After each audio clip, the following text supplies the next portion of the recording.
What's good, YouTube? Welcome back to another reaction. Today we got the craziest projects that was almost a reality. Super interested to getting into this one. Let's check it out, man. If humanity and suspended cartoon pianos have anything in common, it's their uncanny knack for failure time and time again. Whether it be a New Year's resolution or returning home with the milk, humans don't always accomplish everything they set out to 100%. do. But while these abandoned goals can leave weight sets Wait, did you say returning home with the milk? No. or children with lasting psychological damage, sometimes the goal itself is so ridiculous that it's probably best left in the good old idea box. And in a world where people thought hydrogen airships were a good idea, imagine the zany proposals that didn't make the cut. Now let's take a look at some of the crazy... Is that a flashback? Oh, there's gonna be some fucking crazy projects in this in there.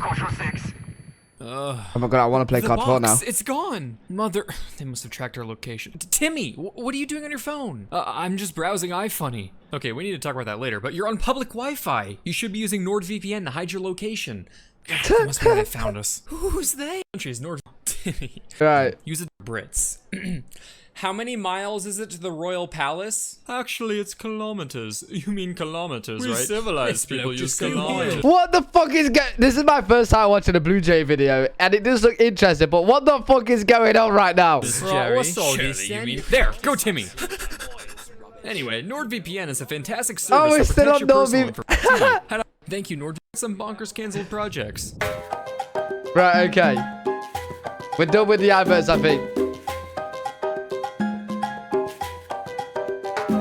The people of 19th century London were not that different from us. They face similar day-to-day challenges that plague our lives today. But where we lose our keys, they lose their stable boy. Or instead of asking, where can I fit these groceries? They had, where can I fit these thousands of bodies? In the early 1800s, London was frantically searching for a solution for what to do with all their dead. Cemeteries were beginning to find themselves increasingly full. And seeing as how the residents weren't moving out, the lazy fucks, oh my god, this is getting bad. And in 1820, architect Thomas Wilson came up with one such solution. Hey there, chap, that pyramid's rather neat. This is gonna be so bad, isn't it?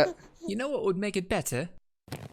5 million bodies. At the time, London was going through an Egyptian craze with artifacts pouring in from the land of the Nile, a topic that really deserves a video of its own. Influenced by this popularity, Thomas Wilson proposed the Metropolitan Sepulchre. This pyramid would have towered 94 stories on 18 acres of land, overlooking London on Primrose Hill. Oh my god. A nice little reminder in the sky of your impending doom. You know, in case Bro, Yo, welcome to the UK where we want a massive pyramid of dead people, man. Yeah, because that's not going to fucking freak you out. The air wasn't enough. While most plans featured in this video are rather ridiculous, the Death Pyramid actually wasn't that crazy of an idea. With a capacity of 5 million, it would have stored an equivalent of 1,000 acres of traditional cemetery land. To add to its practicality, the summit was to be used as an astronomical observatory, because all the best research is fueled by the screams of the damned. And what did Wilson plan to do if the pyramid got full? No, that's not a good idea. New one. He's got 3. But like all fun things in life, public opinion saw the downfall of the Death Pyramid. This could have something to do with the fact that Wilson claimed, it will teach the living to die and the dying to live forever. But I think Industrial Revolution London already had that lesson down. Furthermore, there were concerns that the sheer weight of the thing would literally crush Primrose Hill. We all know how Londoners like their curves. Ultimately, people preferred a wild and free Primrose Hill, with the opening of multiple garden cemeteries on London's countryside being the final nail in the coffin. So unfortunately, the Park Cemetery beat out the Death Pyramid as the go-to burial method. But could you imagine? Mother, I miss Grandpappy. Don't you worry, James. Your grandfather will always be watching over you. Oh my god, bro, that's so weird. Imagine like if you live next to that thing and you just constantly see it in like a reminder. Oh yeah, no, that's a bad idea. Many strides have been made towards improving the lives and rights of the LGBT community, resulting in more acceptance of homosexuality in today's culture than ever before. And as with all things, this left the US Yeah, you're taking the piss, bro. You're taking more acceptance of homosexuality in today's culture than ever before. And as with all things, this left the US government with one pressing question. But can we weaponize it? In 1994, researchers at Air Force's Wright Laboratory in Ohio set out to do just that, exploring the potential for a gay bomb. No, not the fun kind. I heard about this. In a 3-page proposal to the Department of Defense, they described how the bomb would disperse a gas over enemy camps that would, quote, cause enemy soldiers to become gay and to have their units break down because all their soldiers became irresistibly attractive to one another. Basically, the idea was to help the enemy combatants make love, not war.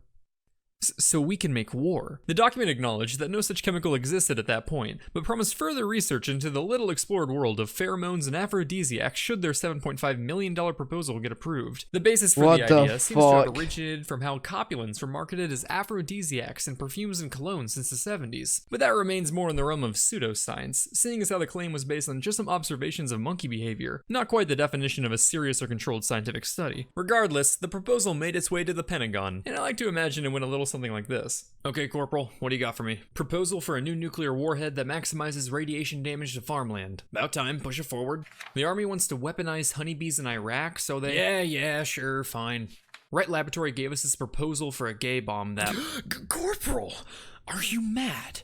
We are the United States of America, for Christ's sake. It is our duty as the leaders of the free world to draw the line on what is just and inhumane. Understood, Major. Consider it scrapped. The FBI think they can overthrow Castro using child sleeper agents and doped up spinner dolphins. How fast can they have it done? The Department of Defense scrapped the proposal pretty quickly, and the gay bomb never saw any real development. But I mean, come on, the idea was pretty ridiculous. There's nothing that can just turn any man gay. It's the early 1920s, and America's having a roaring time. They got jazz, that one Fortnite dance, and a stock market that could never get depressing. The Great War may be over, but a great age has just begun. Right, Europe?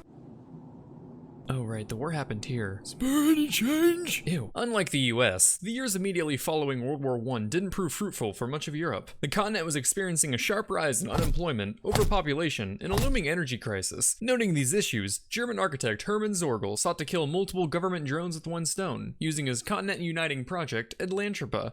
Now, I know what you're thinking, and no, unfortunately, Atlantropa wasn't a plan for a massive Atlantis-themed water park. In fact, quite the opposite. Instead of a large influx of water, the project called for the draining of water. A lot of water. Like a sea's worth. Specifically, Zorgel wanted to partially drain the Mediterranean Sea by building a series of dams. The Mediterranean is naturally evaporative, with water flowing in from the Atlantic. A dam across the Strait of Gibraltar would naturally lower the sea level over time, and Zorgel planned to drop it by up to 200 meters, creating over 660,000 square kilometers of new land for living space. Europe and Africa would unite into a new supercontinent, with all its energy needs being met by the new dam, the construction of which would provide the unemployed masses with work for decades. The plan initially saw a lot of support from the German public, but not so much so from countries actually on the Mediterranean. This could have something to do with the fact that the fishing villages weren't all that keen on becoming mountain ones, and places like Venice would pretty much lose their entire identity. But come on, ocean views are overrated. Things are great in Germany. Africa wasn't a fan either. Something about giving Europeans easier access to their lands didn't quite sit right with them, but their opinion mattered about as much as a post on Apple's feedback page. Yeah, basically we'd merge together as one continent, and we could build railroads to you guys, making travel extremely convenient. What do you think? I know, great, right? Say, how much concrete do you have? Zorgel later pitched the project to the Nazis after they took over, noting their desire for living space, but they weren't all that interested in the plan. A dam? Why bother creating new land when there is all this land nobody is using? What? Of course, Atlantropa had a few small issues that needed some ironing out, such as catastrophic effects on climate, the mass extinction of Mediterranean marine life, and the lack of enough concrete in the world at the time to actually construct the thing. Oh, and there's a small fact that the homes of millions and the power of an entire continent were solely subject to the proper operation of a single dam holding back a literal ocean. Can you imagine the catastrophe if the squirrel from Ice Age stumbled upon my god, bro. Yo, imagine if we did that, right? And then the dam fucking broke, and not. Oh my god. Zorgel continued to promote his project until his death in 1952, with his beloved Atlantropa losing all its steam with him. But hey, now that the name is open for the taking, I say we try that water park idea. I actually went ahead and took a crack at the design. It's themed after the movie Atlantis: The Lost Empire, which features dynamite-wielding Italians, making it objectively the best animated Disney movie. I'm thinking we can build a thing in Poland, because God knows they deserve a break. If a colossal water park can't line up a place that depressing, I don't know what will. Perhaps a gay bomb. Yeah, 10 stars. Oh, that was actually a really good video. I enjoyed that. I'm definitely gonna watch more Blue Jay. Really enjoyed that video. I hope you guys did as well. If you did, make sure you leave a thumbs up. Make sure you guys subscribe for more content, and I'll see you guys in the next video.